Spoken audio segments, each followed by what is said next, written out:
Hi guys, welcome to Patrick Pan channel. In this video, we're gonna learn about React use effect hooks.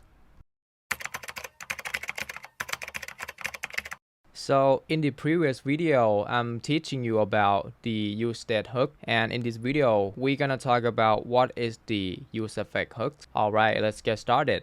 The use effect hook allows you to perform side effects in your components. Some examples of side effects are fetching data, directly updating the DOM, and timers. Okay, let's see some practical example here. So when you want to use the use effect hook, first thing first, you just need to import it into your file. Okay, just use import, and we're gonna import use effect here. And then let's use a timer as an example. Okay, I'm gonna create a state count and set count function and then call useState. Alright, then we're gonna use useEffect hook right there. So the useEffect hook accepts two arguments, and the second argument is optional. So inside this useEffect, we're gonna create a callback arrow function like this, and then I'm gonna use set timeout function. And inside set timeout function, I'm gonna call set count function to updating our state. Okay, so we're gonna take one parameter here, count, and return count plus 1, and we're gonna set our timer to 1000 milliseconds, which is 1 second. Alright, and I'm gonna return some data, create h1 tag, and write some text inside here. So we're gonna write I've rendered count times. Okay, like this, and then hit save and go back to your browser. So as you can see, our numbers, it keeps counting even though it should only count once. So this is because useEffect runs on every render. That means that when the count changes, a render happens, which then triggers another effect. This is not what we want. There are several ways to control when side effects run. Okay, let's see the example. So if you don't want the useEffect to run on every render, we should always include the second parameter, which accepts an array. We can optionally pass dependencies to useEffect in this array. As you can see in this code, we're using the useEffect, but we don't have the second parameter, right? If you want it to run only on the first render, you can add the second parameter to useEffect hook, so you can use comma and passing the empty array like this. Okay, hit save and then go back to browser. Okay, I'm gonna refresh. So as you can see, when I hit refresh, the useEffect runs only on the first render, but on the development mode, it will run 2 times. And you can see our data right here. I've rendered 2 times. And I believe some of you guys might be wondering why React render twice. So this is because we on development mode, and in React we using the React strict mode. Okay, this component is wrapping our app component. So if you don't want React to render twice, you can remove this React strict mode like this and hit save and go back to browser. As you can see, I've rendered 1 times. Okay, this is what I want you to know about React strict mode. Okay, I'm gonna go back and using the React strict mode like before. Alright, next, let's talk about what is this empty array. This little guy, you can add some value to it. When you add something to this array, such as state or variable, and when that variable is changes, the useState hook will run again. So let's see the example. I'm gonna create another state called calculation and set calculation and call useState. Okay, like this.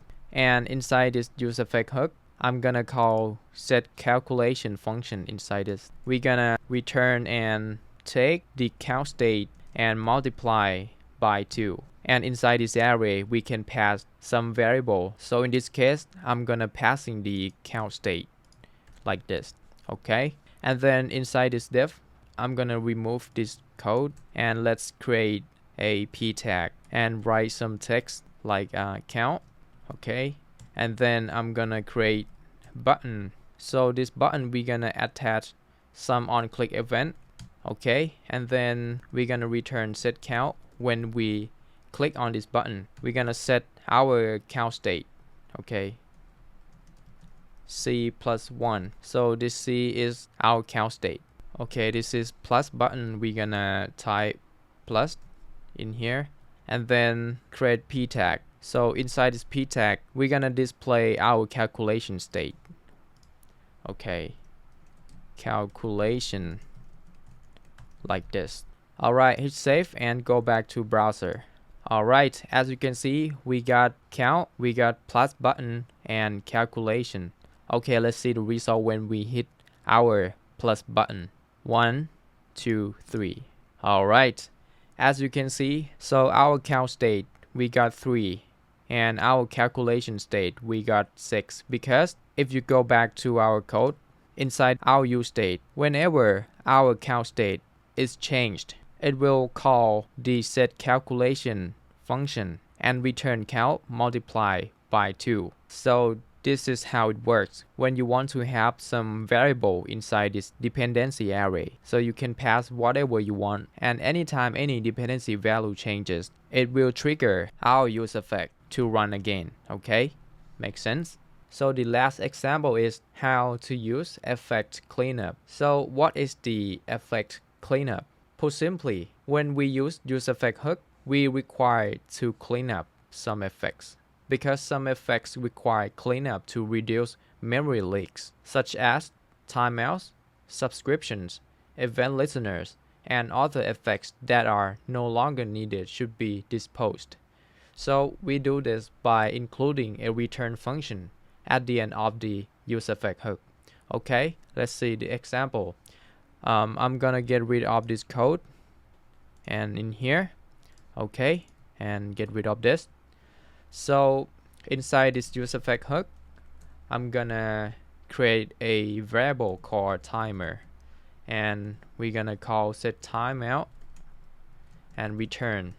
So inside this timer, so after 1 second, we're gonna call set count and take one parameter and return count plus 1, which means incrementing by 1. And then when you want to use the effect cleanup, we can use it at the end of the useEffect hook. You can use the effect cleanup by using the return like this, and I'm gonna call clear timeout, and then we're gonna clear our timer like this.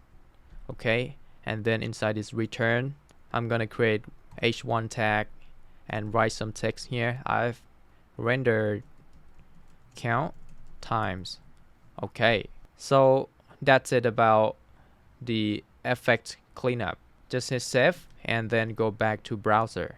So as you can see, we got I've rendered 1 time. So if we don't use the effect cleanup, so let's comment it out and hit save, go back to browser. So as you can see, we got I've rendered 2 times because we don't have the effect cleanup. This is how it works. Alright, so let's go back to our code and uncomment this out and hit save. Okay, we good to go. Alright guys, this is how we can use the useEffect hook in React.js. I hope this video is helpful. If this video is helpful, don't forget to like and subscribe, and see you guys soon in the next video.